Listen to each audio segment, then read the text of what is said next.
Hello and welcome. This is Facebook, Instagram, Snapchat, and TikTok using the Fab Four to maximize restaurant visits and sales.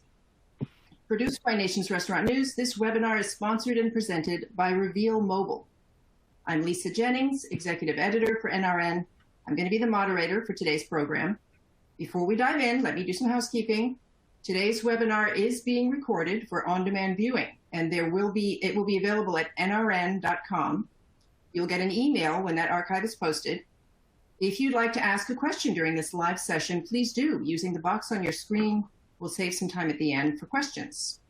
If you experience any technical difficulties, press F5 key or Command R key on a Mac to refresh your console.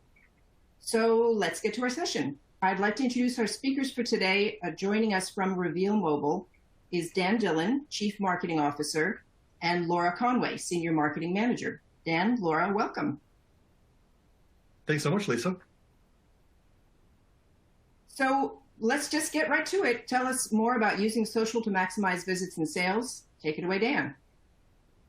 Thanks again. I appreciate the intro. It's great to be here with everybody. We super appreciate you guys making a little time in your day for us to talk about these fantastic, with apologies to the Beatles, these Fab Four channels on social. So we hope to get a lot of good substantive content across to you today. And like Lisa said, we are happy to entertain questions, which we'll get to at the end of the session. But before all that, we have a lot to cover. So let me just quickly run through the agenda, and then we'll tear into the slides and talk through all the ways you can use these channels to drive guests into your restaurants. So the first thing we're going to do is talk through the differences between these four platforms, right? Facebook, Instagram, TikTok, and Snapchat. They're all social platforms, and they're all built largely to do the same thing.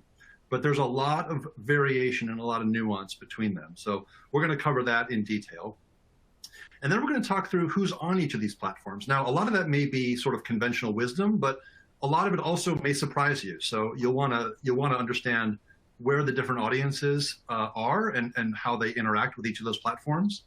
And then we're going to get into ad types and the real sort of creative part of the session. Well, I should say creative and analytical, because of course marketing is both art and science. So we'll talk through the kinds of ad types that really drive foot traffic and sales for your restaurants.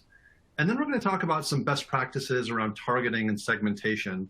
And this is where we get into the nuances of using data to superpower your campaigns. And then we're going to give you real examples of actual campaigns we've run hypothetically for a number of multi-unit restaurants that are sort of proxies that you can think about and frankly steal or replicate in your own work as marketers and operators. And then of course, like I said, we'll get to the Q&A. So with that, I think, Laura, you're going to kick us off and get us going here on these first few slides, correct? Yes. So I know our next slide, we really love questions. So please, anytime they occur to you, just go ahead and throw them into the Q&A box in the control panel. And we're going to kick things off with a quick poll. We'd like to know where you currently run paid social ads. So you run them on Facebook, Instagram, TikTok, Snapchat. There are some other out there. You know, this is multi-select, so choose as many as you advertise on right now. So we'll give you guys a few minutes to do that. And I would suggest if you don't advertise on any of them, I would just choose other as a way of saying, you know, none of the above. But definitely select as many as are relevant to you for sure. This will be really interesting, Laura, to see how people interact with various channels to set things off. Yep. I have a hunch that 100% of attendees are advertising currently on Facebook, but maybe the other ones are a little bit newer, so we might see a smaller percentage on those other ones. That's a good bet. I'm not gonna bet against that. Okay. All right, let's see. Let's see what these results are. Oh, 81.5% on Facebook. Okay, so that's pretty close. That's almost everybody on the call for sure. Lots on Instagram too, but it definitely looks like we have very few people on TikTok and Snapchat, and that may be why you're here today, to learn a little bit more about how to use those. So I'm just gonna dive right in. And we're going to talk about the unique positioning of each of these platforms. You might be a user, your kids might be a user, your friends might be a users on different ones. There's such a variety to choose from on where to get your information, where to stay connected with your friends and family. So they all have a unique position. Facebook is kind of the OG out of this list here, and that is pretty much words, videos, and photos that one person shares to many. So once you post something, of course, it comes up on your feed and it's available for all of your friends to see. Instagram is very similar, except it's just photos and videos, really. But again, one to many. TikTok is the new one in town, and that's mostly videos and songs and sounds. That's also one to many, because once you post something on TikTok, it shows up just based on what else you watch. And then on Snapchat, it's still a communication tool with photos and videos, but at the core, it's a one-to-one social media site. There are ways to do one-to-many with stories and the discovery area, but overall, it's one-to-many or one-to-one communication. So they all have kind of their own, niche in the market. And here's a few different statistics about how consumers act on these different platforms. 41% of Facebook users have purchased products that they've seen on the app. That's no surprise. I'm sure you have probably bought something that you've seen on Facebook. I know I have. I know Dan has. Over on Snapchat, consumers are 60% more likely to make an impulse purchase after seeing an ad on Snapchat. I thought that was really interesting that people seem to act pretty much right away. But that's not even close to compared to TikTok, where 92% of users worldwide have taken an action after watching a video. And specifically to our restaurant friends here, 36% of TikTokers have ordered from a restaurant after seeing a video ad that they've seen on TikTok. And then over on on Instagram, 72% of users have purchased products that they've seen on the app. So definitely people are selling on these platforms and people are buying. So let's see more about how to do that. So the creatives are a little bit different throughout the platforms. Facebook and Instagram are pretty similar, especially because they're managed in the same way through the same platform. They're usually static images. Sometimes they're a carousel image, and occasionally they're videos. But for the most part, what you see is what you get right here, where they're really enticing, photos with a little bit of a headline and a call to action. Over on TikTok and Snapchat, where it's much more focused on videos, they are dynamic ads. They move, they make sound, they're much more engaging, but they have to be that way too, because people click through them click through different videos so quickly that they have to be really engaging, because you only have nanoseconds to grab somebody's attention. So they also swipe instead of click, which is a little bit different too, just slightly different, user experience when it comes to ads across platforms. However, on the back end, the ad managers look pretty much the same.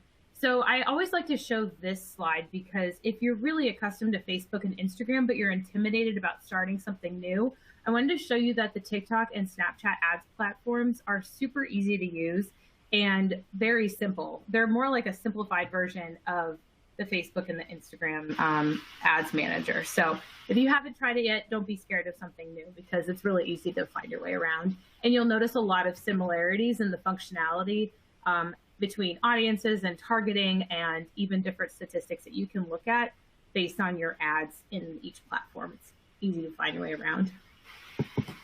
Now let's talk about who is on each platform. The point is that your audience is on social media, because everybody's on at least one form of social media.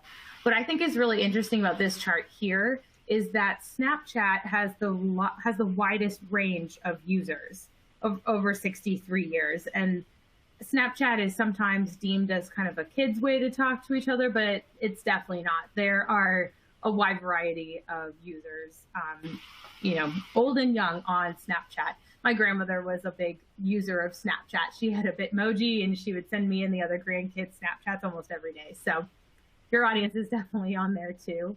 And I like to show this as well, because if you are only advertising on Facebook and Instagram, you have a lot more opportunity to reach your target audience more frequently and everywhere they go because they're on other platforms as well. And because TikTok and Snapchat are a little bit more new when it comes to advertising, it's not nearly as oversaturated as Facebook and Instagram are. So definitely something to think about and to consider when you're choosing your ad buys. And then when it comes to time spent on each platform, by 2020, it's a virtual tie. So you can see back in 2017, Facebook was the absolute dominating force there. Everybody spent the most amount of time there. But as time went on and people got more comfortable with these newer sites, it really is about 30 minutes per day on each site. So they're really neck and neck there. And we are going to take a look at another poll and see what you guys think about why you run ads. So this is specific to your business, whether you are advertising for restaurants or for your restaurant or your group or your region. What are you trying to do? Are you trying to drive in-store foot traffic and sales there? Are you trying to generate takeout orders? Or are you looking to promote delivery or maybe something else? So go ahead and hit other if you're not sure or if you have something else in mind. Also, if you have something else in mind, definitely put it into the Q&A box. We'd love to hear other ideas about what people are doing in their ads. So I'll give you a few more minutes to answer here. This is also multi-select. So if you're running several different kinds of campaigns, definitely feel free to select more than one. All right, great. I'm going to see the results here. And great. It looks like most people here are trying to drive in-store sales because that is really what we're here to talk about. We'll kind of brush on the other two, but we are talking about driving in-store sales. We all know how important that is. My husband's actually a restaurant manager too, so we talk about foot traffic to his restaurant all the time. And I'm also curious what the other is as well. So if you have your other ideas, take a second and put them into the Q&A box and we can take a look at it. I see some hiring. I see driving merch sales and some awareness. Cool. Thank you guys so much for sharing. I really love to see that. Okay, now we are going to get into some ad types. So when it comes to types, we're talking about, everybody knows there are those three different sections of the funnel that these ad platforms, really focus on. There's awareness, consideration, and then conversion. So we're going to kind of take a look at those different ones. So on the left side of your screen here, you see traffic.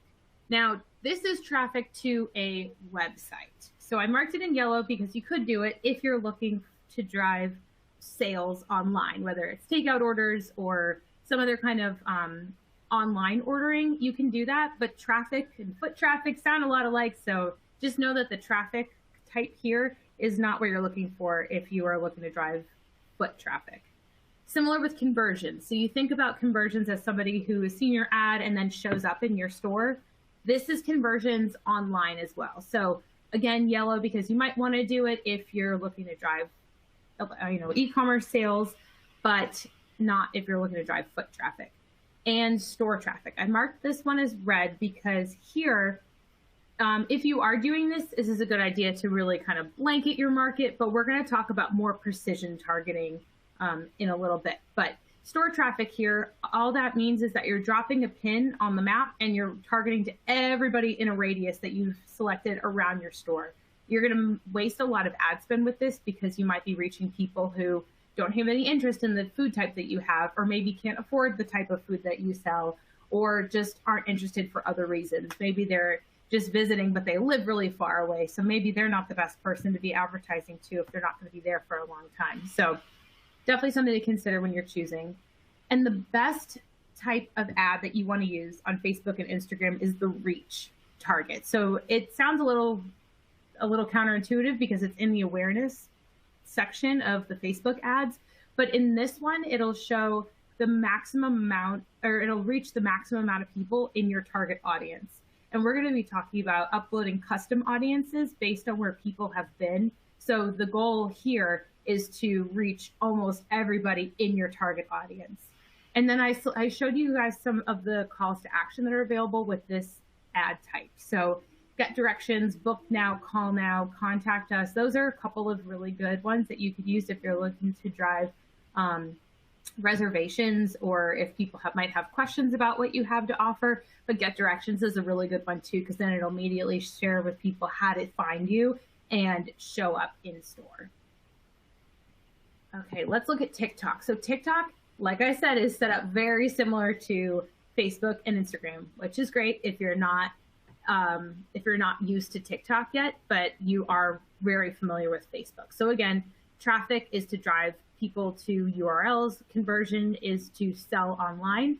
And there, most restaurants will use Visit Store, but that means like their online store. So it's a little bit strange there, but that's, show me the different types of pizza that you have, maybe the different types of tacos that you have in store. So I guess it kind of combines there. And then again, reach is the one that you'll want to use for your custom audience. And here you have much better calls to actions available. You have book now, order now, view now, view menu. You have a lot of different options for that in the reach category.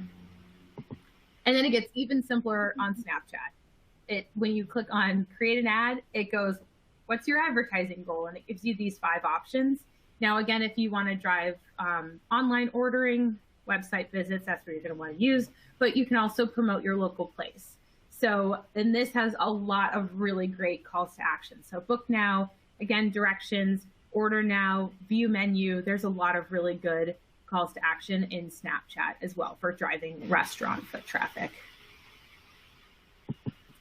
And then basic audience targeting. So all 4 of these sites have really simple targeting that you're probably already familiar with. You can choose your demo and your devices, as well as placement, whether it's in stories or on a feed, location, language, as well as interests.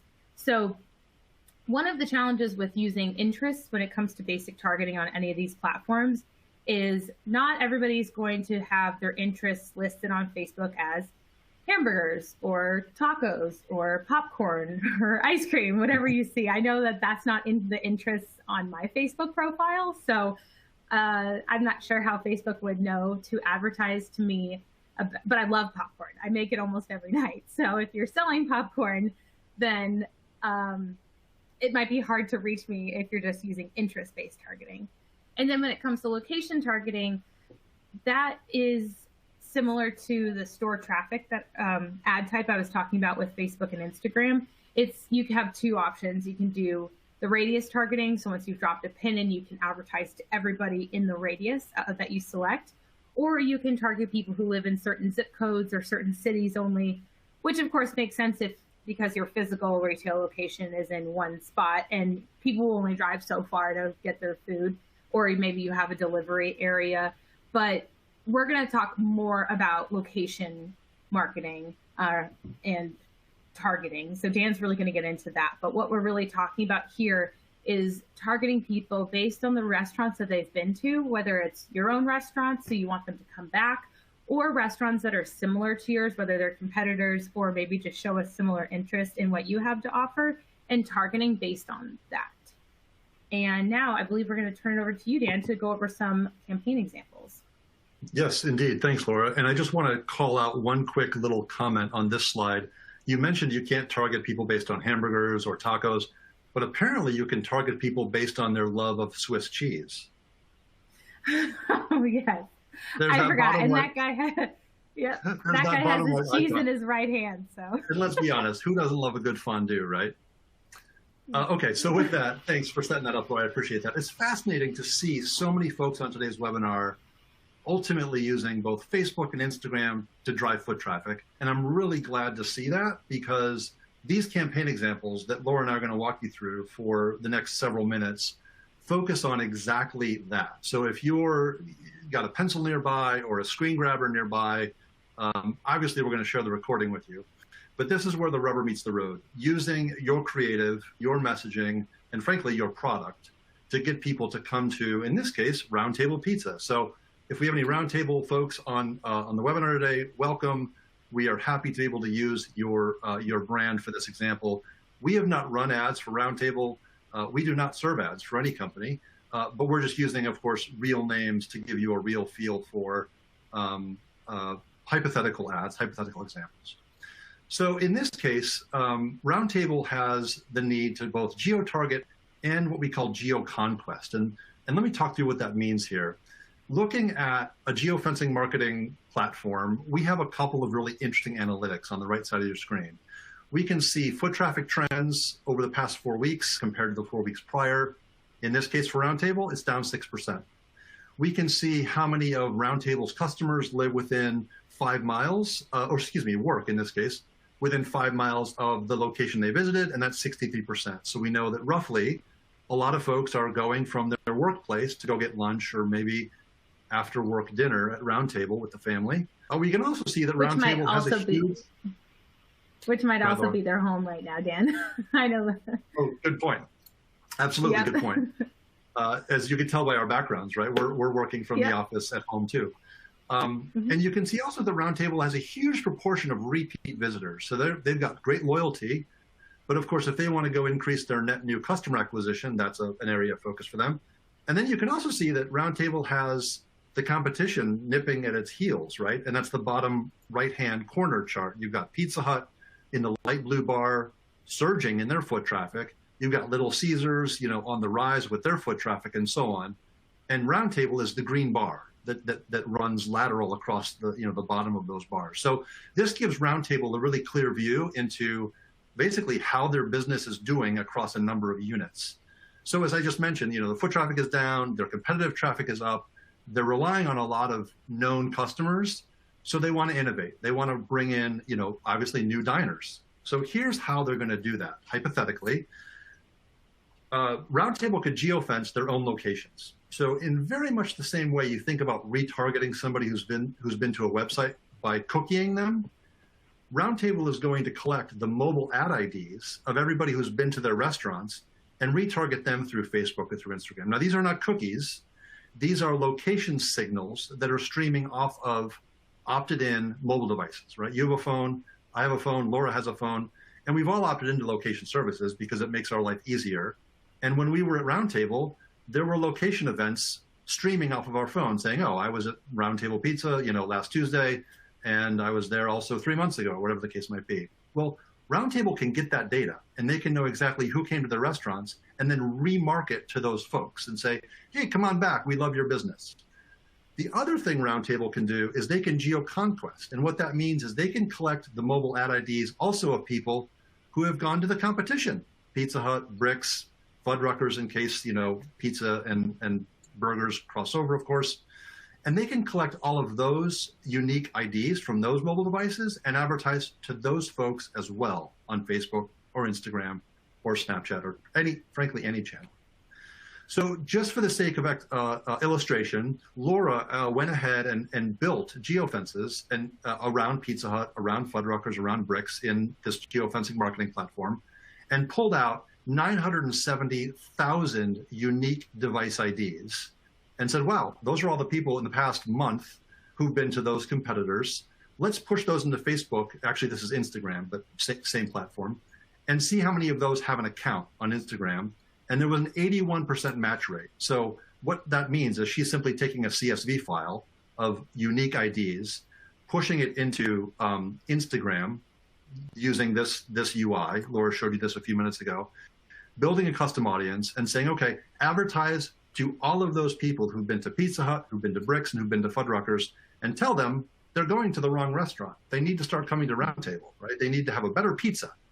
So very simply, this is Instagram. Of course, it's also Facebook. They're the same company, and they're the same ad manager. So step one is simply selecting a custom audience option. And this is you uploading your own file of data, which is, of course, that list of mobile ad IDs we talked about. And then to get your story or to get your ad on Instagram in step two, you would set manual parameters for serving your ads or for placing your ads is what Instagram calls it. And then in step three, in the placements menu, you would simply select Instagram stories, Instagram reels, or frankly, you could select Facebook as well. So it's a nice way to think through how to serve your ads to different platforms. Of course, different formats apply here. But very specifically, exactly what everyone was talking about in the polls, I want people in my restaurants from Instagram. This is a great way to do that by capturing those unique IDs. So, of course, what Roundtable has done now is made their potential customers and maybe their existing customers hungry with their special barbecue beef and bacon pizza. Sounds pretty good. And they're going to use the ad type of conversion, which Laura talked through a moment ago, with the call to action of shop now, right? You know, come order your pizza and pick it up curbside, or of course pick it up, you know, through takeout. And the attribution here is really critical. So it's not enough just to know that somebody clicked on your ad, or somebody was exposed to your ad, or somebody even you know, clicked through and dialed the phone number to place an order. What Roundtable really wants here is foot traffic attribution, which is concrete evidence of diners in their target audience showing up at their locations to pick up their pizza or dine in this case, right? So this is, again, a hypothetical set of metrics for you, just for illustration. But let's imagine that Roundtable ran an ad on Instagram with that delicious barbecued pizza for a month. And I don't know what your ad spend is today, but let's say it's not $2.5 million. And for the sake of that month, they ran a bunch of creative, they ran a bunch of good messaging, they tested, they experimented. And through that period, they saw 72,263 unique devices, or people carrying those devices, show up at their restaurants, right? These are people who were in their target audience, in that 975,000, who then became restaurant visitors. So 72,000 of the 975,000 turned up. Pretty simple, right? Now, that's great. And if we know that an average visit, let's say Roundtable, you know, serves the average ticket at $35, well, 35 times 72,000 is 2.5 in top line sales. So this is a really great way to correlate the value of the creative that you're serving on Facebook or Instagram in this case to top line sales. And of course, if you have your ad spend as the denominator, simply it's a quick division equation, right? You've got your return on ad spend. Even if you're spending, gosh, $10,000 a day on Instagram, you're now spending $300,000 a month. You're getting that's nearly a 10x, that's an 8x return on your Facebook investment if you're selling, of course, a $35 check 72,000 times. So again, this is for illustrative purposes, but it gives you a feel for the kinds of metrics you want to think about as a multi-unit, or even as a lower multi-unit franchise. Anything to add to this, Laura, or should I move on to the next example? If you click next, we've got somebody else who thinks something about it. Oh, okay. Let's see. Oh, wait. Oh, well, there it is. Even David Rose, Dan Levy. There we go. Even David Rose thinks that's an unbelievable amount of pizza, right? So here's the takeaway from this slide. The takeaway from this slide is, if you've not seen Schitt's Creek, you've got to watch Schitt's Creek. All right. So with that, on to the next example. Laura, you're going to walk us through. Oh, no, we've got a poll. Okay. So let's actually ask the group here on the webinar, if you do this today, there are probably a lot of folks on today's webinar who are using location data in your campaigns. And we're curious to know, are you running geofencing or location-based ads on social today? And this is not a multi-select. We're kind of forcing you to give, you know, one answer or another. So it's a yes or a no, very simple. Or you've done this in the past, but you're not doing it today because maybe it didn't work, or maybe you didn't see the return you were expecting. You didn't get 2.5 in top line sales, or maybe it's something you're considering. Are you thinking about invoking location signals for the improvement of your campaigns? Or are you just not in the position to really know one way or the other? Any answer is totally fine. We just want to get a feel for your level of familiarity and your level of comfort with this kind of campaign that we're showing you. We'll give everyone a few more seconds, and then Laura, I think we pass things over to you. Yes, and we get to talk about something else delicious. Ice cream. Yes, indeed. Yes, indeed. Probably a good dessert for pizza. Yeah, I agree. Let's see what our results are here. Oh, great. Okay, so we have fully 30% of folks on today's webinar who are already doing this, which is fantastic. Almost an equal amount, 27% who are not. 15 have tried it, but they're not doing it today for obviously some reason or another. It wasn't good enough or didn't work. And then there's 18% of folks who are thinking about it. That's great. And then a handful who are not quite sure one way or the other. Great insights. We appreciate that. So Laura's going to walk you through actually another example using location data for a totally different purpose. Yes. And we are going to look at Ben & Jerry's, and we're going to talk about what kind of targeting to use with an AR lens in Snapchat. So we're completely pivoting away from maybe something that's very familiar to you and looking into Snapchat. So we're going to use some foot traffic analytics here. So Ben & Jerry's goal, again, this is just a hypothetical campaign here, but the goal is to use the sponsored lenses to drive foot traffic. And the sponsored lens is, you all know that, you know, when you're taking a picture of yourself and then all of a sudden you have like a dog face or a silly hat or there's a chicken on your head. Sometimes those are sponsored. Sometimes they're games between friends. Sometimes they turn your hair different colors. Some of them are just Snapchat created ones, and some of them are sponsored ones. So that's what we're talking about here, where we're talking about AR lenses. And Ben & Jerry's wants to run one of these AR lenses to drive foot traffic to one of their locations in Washington. But the problem is, I don't know how big of a radius around each store that we need to create in order for the AR lens to show up in that radius. So we're going to look at some foot traffic analytics to figure that out. So in here, we can see that if you zoom in, and here's this Bellevue, Washington location, only 16% of customers live within 5 miles of this location that they visited. That's not very many customers. So it might be worth making a bigger radius and to see how many customers we would get then. So you can see if we back out to 15 miles, we're capturing almost 60% of the customers that visited this location. So, you know, just like almost anything else, a larger radius in Snapchat is going to cost a little bit more, but it's going to be worth it if we're going to capture so much more of our real clientele. And that means that people are willing to drive up to 15 miles to get their ice cream. I know that I'm one of those people. Ben & Jerry's is fantastic. So yes. And then, so this is how you can kind of analyze your foot traffic to figure out what to use in your Snapchat platform there. So then you choose your radius here. So in Snapchat, you can choose between 0 and 62 miles. So since that's a huge range, that's why we really need to look at some foot traffic analytics to make the right decision. And then once you've set that, you run your ad. So the goal type here, of course, is awareness, because it's just an AR lens.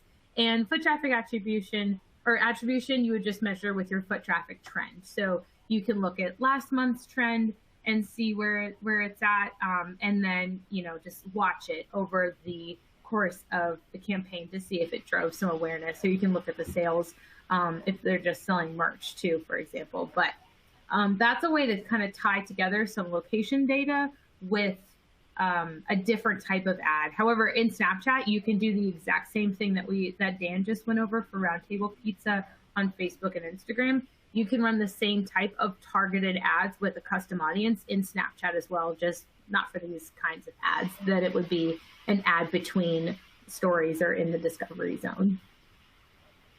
Awesome. Thanks, Laura.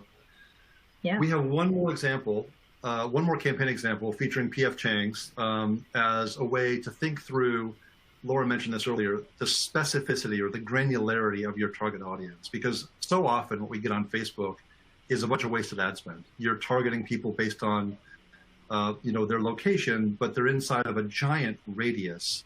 And of course, there's a lot of people inside that radius who are not in market for your particular experience. So this story featuring P.F. Chang's is about being surgical with your targeting and ways to think about that. So let me step through this. The story here is P.F. Chang's locally, right? P.F. Chang's, let's say in Florida, for the sake of this illustration. They have 6 locations across the state: Orlando, Tampa, Jacksonville, and they're looking to get new foot traffic into those restaurants just for their you know, their state level stores, and they want to go beyond where their competitors are taking part of their audience, and they want to target net new locations where they think their customers might also be. They just haven't discovered P.F. Chang's yet. So this is a way to think about it. So here's another look at P.F. Chang's foot traffic analytics. P.F. Chang's can see that fully 9% of their diners also go to Cheesecake Factory, 7% go to California Pizza Kitchen, and then another 7% are going to Brio, the Tuscan Italian chain.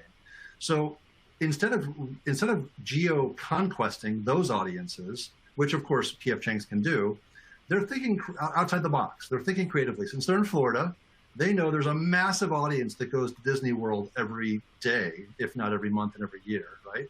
And they know that inside of Disney World, there's this fascinating park called Epcot. Well, they also know that inside Epcot, there's all kinds of restaurants from around the world, right? There's Mexico, there's Morocco, and in fact, there's a Chinese restaurant called Nine Dragons. Well, what P.F. Chang's is thinking about doing is not geofencing Disney World. That's too much wasted ad spend. They're not thinking about geofencing Epcot. That's also too much wasted ad spend. Instead, they want to geofence just Nine Dragons inside of Epcot, inside of Disney World, knowing that those 213,266 diners are probably going to come to P.F. Chang's at some point because they were excited enough about Chinese food on their Disney trip that they're probably going to want to have a similar great, delicious experience at P.F. Chang's. So by geofencing just that one location inside of that park, P.F. Chang's can get a massive audience, right? 213 devices. And when you see the word device, think person, because of course a device is carried by a human. And they can target those folks with their own experience. And this is a TikTok story. So I'm going to talk you through kind of the types of creative you can think about using on TikTok, which is sort of, as Laura said, the new kid in town, right?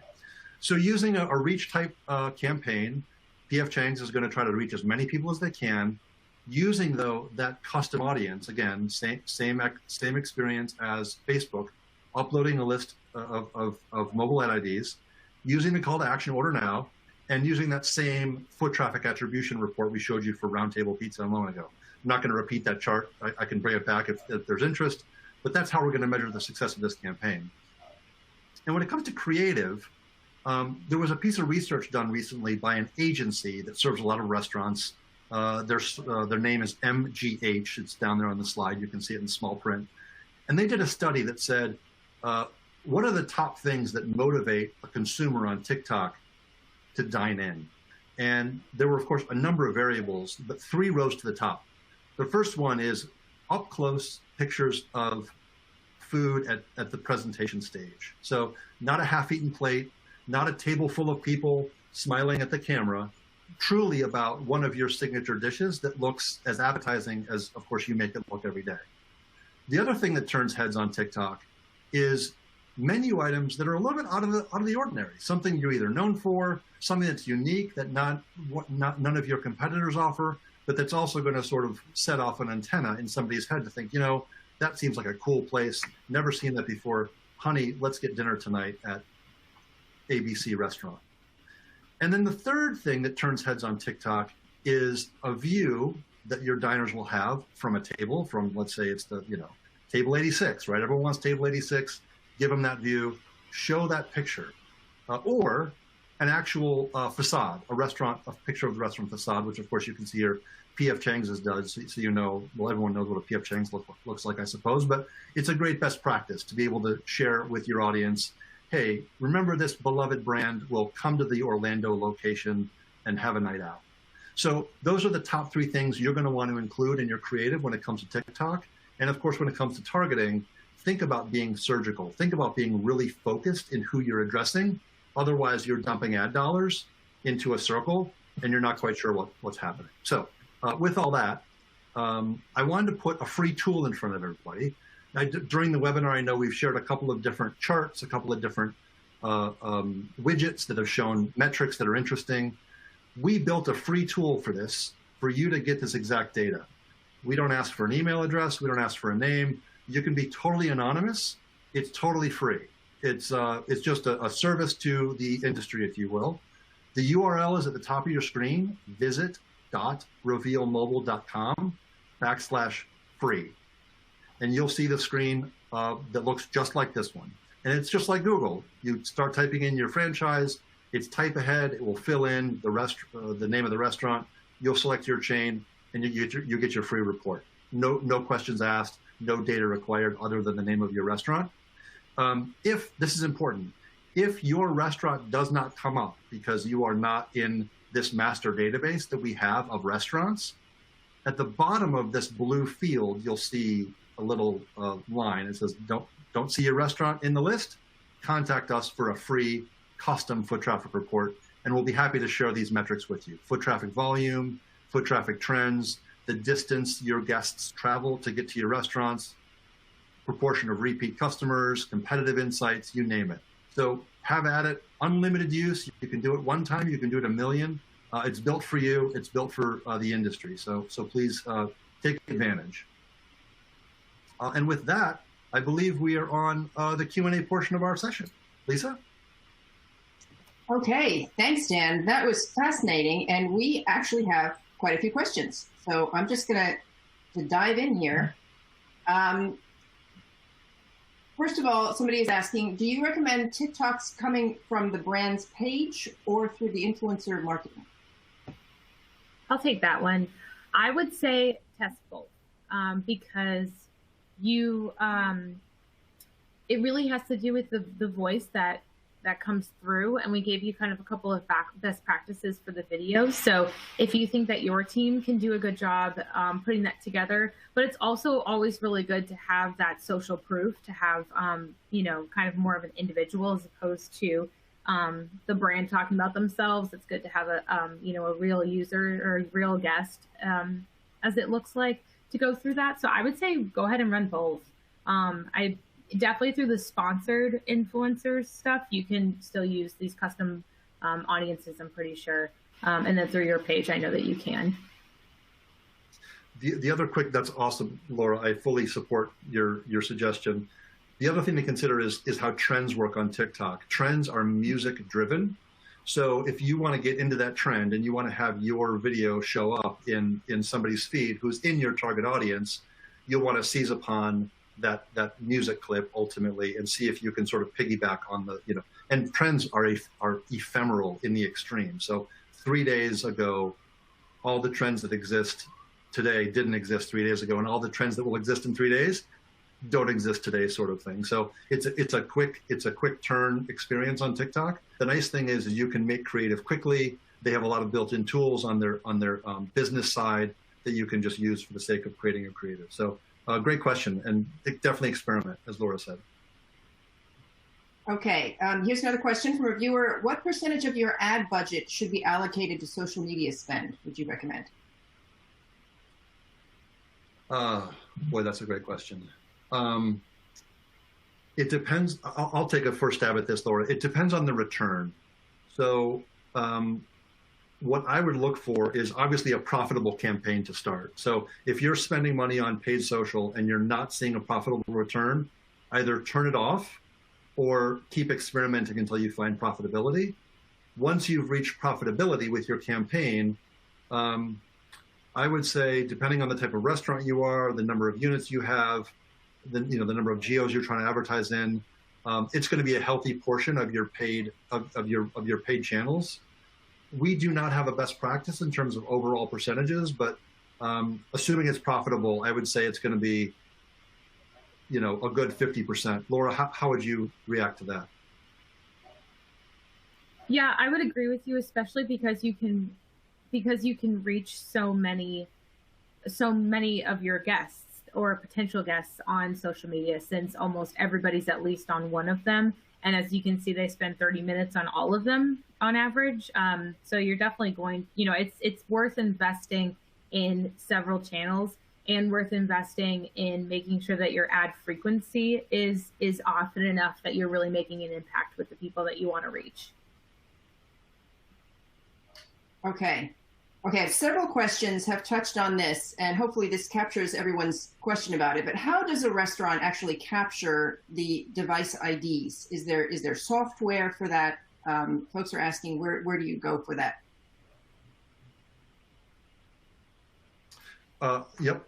Thank you for the question. It's great. We're happy to say that Reveal Mobile is an expert in this.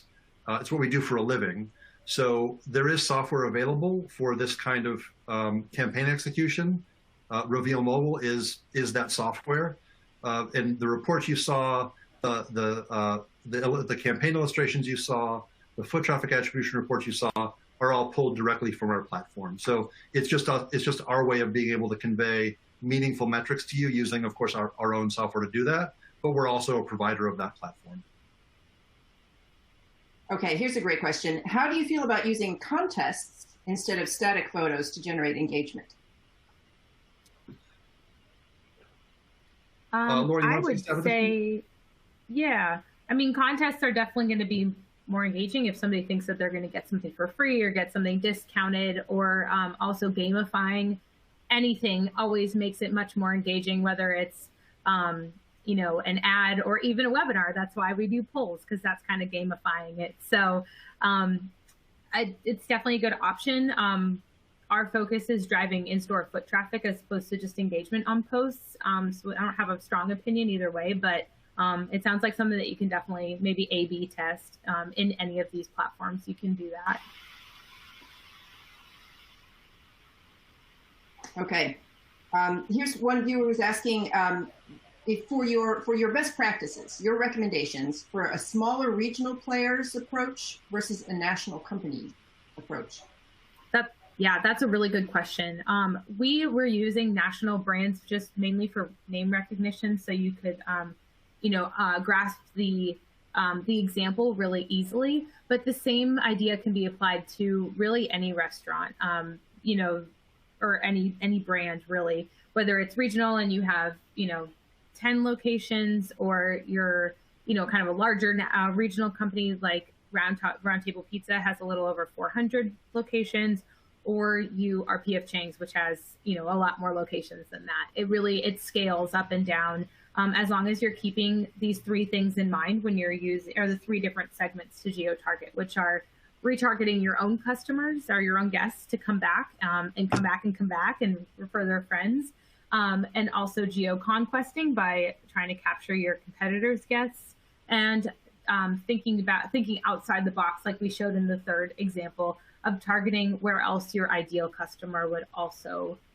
be dining or would visit. So if you have a health food kind of, or a vegan restaurant or something that, you know, focuses on a healthier lifestyle, maybe you'd want to geo-target gyms or vitamin shops or holistic grocery stores. You know, anywhere your ideal guests would be or visit, you can target those places to drive more guests to your stores.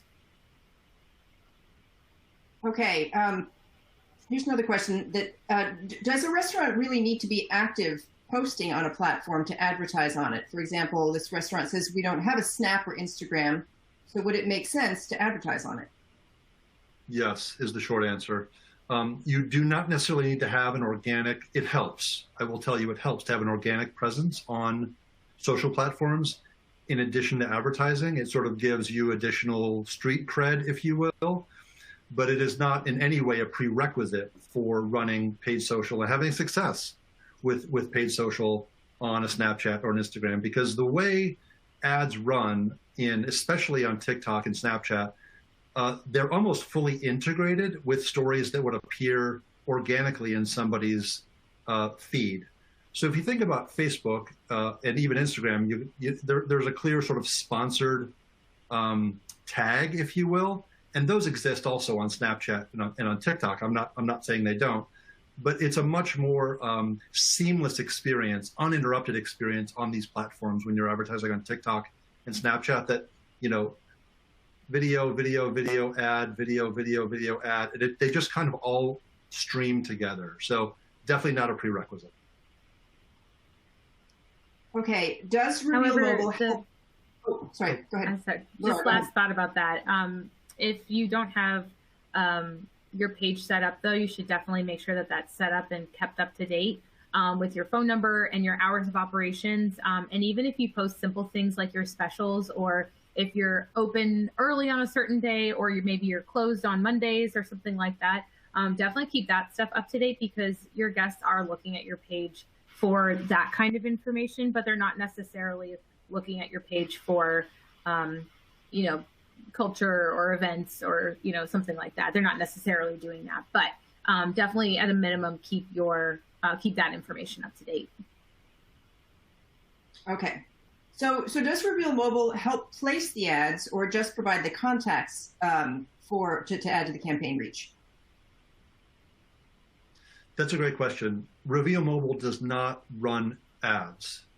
What Reveal Mobile does do is give you access to that location data and those location analytics and the attribution reporting, so you know how your creative is actually performing on any platform. So we're designed to basically give you the full control over your creative, your costs, your campaigns, your platforms. So we're not forcing an ad buy. We're not telling you have to spend a minimum number of dollars, but we're giving you sort of the fuel for all of that marketing activity. Okay, so here's another viewer who's asking. She says, we're currently boosting posts from Facebook and Instagram, but we're not creating individual ads. Hold on, it just moved and I lost it. That's okay. It says, do we need to start creating ads in the Business Manager versus boosting posts, and why? That is a really good question, because it's easy to think about it like that.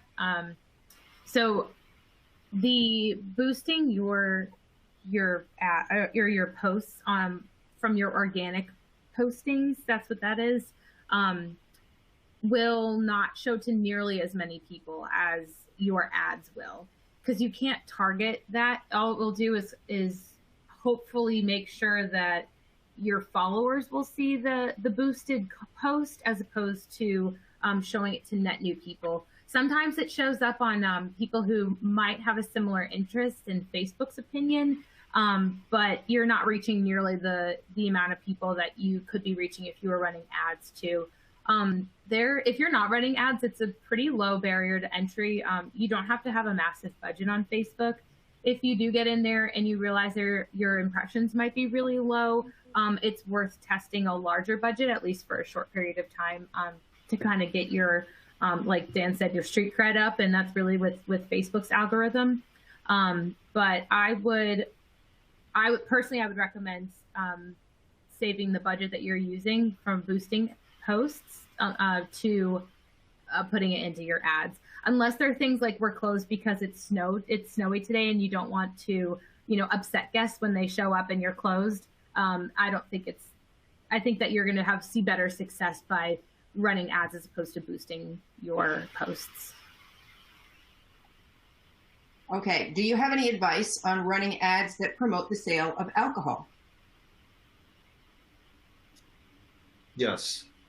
So the question asker, I'm sure, is asking based on the fact that a lot of these social platforms don't allow advertising of firearms, alcohol, tobacco, these types of things, right? Political ads have largely been banned from a lot of platforms. Cannabis has the same problem. There are DSPs, short for demand-side platforms, that will serve ads for these industries. I don't have any to recommend off the top of my head, but they are dedicated to serving, these particular markets where they know it's a little bit of a tricky equation to get your ads in market. So if you're thinking about running programmatic ads, just, programmatic display, so your ad would appear on, CNN, or your ad would appear on, some major outlet or any number of outlets, you can look up demand-side platforms that work with spirits companies and alcohol. I think that this person might also be asking about cocktails in their restaurant, maybe promoting like a happy hour or a new drink special or a new drink that they have. I'm personally not familiar with restrictions around that in these platforms, but if there are that you've run into in the past, I'd recommend maybe it's using more generic headlines to your ads. So rather than like, come get drunk with us, it's more like, sip on something fresh, or, something like that. And then I'm pretty sure that I've seen creative with cocktails in it, but if that's what's getting dinged on Facebook, maybe just mix it in with images of food and with people as well. And you should be able to get by with that, because I know that I've seen ads with cocktails or with beer or something like, or wine in there. But on that point though, you can target based on what people like based on where they've been too. So if you want to think about it like that, if you're restaurants may be known for their really great craft beer list. You can target people who have been to breweries or other restaurants that have a really great craft brew list, or that show, you know, interest in that in some way. So, you know, definitely open for lots of opportunity there. Okay, another viewer is asking, what are your thoughts on Google ad campaigns versus the platforms that we've been talking about here today? Yes, so Google Ads, I believe if this person is talking about Google Ads in general, is Google AdWords, which are search campaigns in Google, absolutely worth the money when you're coming to when you're talking about a restaurant advertising and media plan, because when people are using search terms like sushi near me or, you know, sports bar, you absolutely want to show up. It's definitely worth it. I would say that should be part of your plan, in addition to Facebook, Snapchat, Instagram, things like that, because they show up differently. So Google Ads, the ads that show up are purely based on the search terms as opposed to any specific targeting that we talked about. So yes, you can create an audience with a little bit of demographic information in there, but when you're talking about targeted ads and trying to reach people based on where they've been, you can only do that in the social media platforms and in programmatic buys, which of course we didn't focus on this webinar, but Google Ads is a totally separate beast. Okay, we just have a few more minutes, so I'm going to ask one more. How have Apple's privacy changes affected targeting and attribution for social advertising? That is a really astute question. This asker is wondering about how Apple giving more control to the consumer has affected the accessibility of this location data. So if you're carrying an Apple device and you're running iOS 14.5 or forward, you're always getting these little pop-ups that say, this app is using your location. Do you want to continue that? Or, you know, don't forget to change your settings to maintain your privacy, all these things. Apple's a very privacy-forward company, which we fully support. So with that additional visibility of what apps are using your location, a lot of users are saying, oh no, don't share my location with this app anymore. I don't want to use my location with, you know, CNN or whatever the app might be. But there are probably several dozen apps on any given mobile device that are consuming location services. So even if you stop sharing with one app, you might still be sharing with another. And if you've opted in to location services at the device level, if you've given your Apple, your iPhone location services permission, then you are effectively eligible for these audiences that Laura and I have been talking about. So the shorter version of that answer is it hasn't affected the accessibility of location data. If anything, it's made it more valuable because people who are opting out for real, they're not in market anyway because they're not looking for localized ads. The people who have opted into location services are probably even more now in your addressable and winnable market because frankly, they want to know what's near them. They want to know what's available to them in their zip code or in their neighborhood. So it hasn't affected audience size or the ability to measure the success of a campaign. It's probably just made your audience all the more in market. Okay, do we have time for one more, Dan? Sure, shoot, we love questions.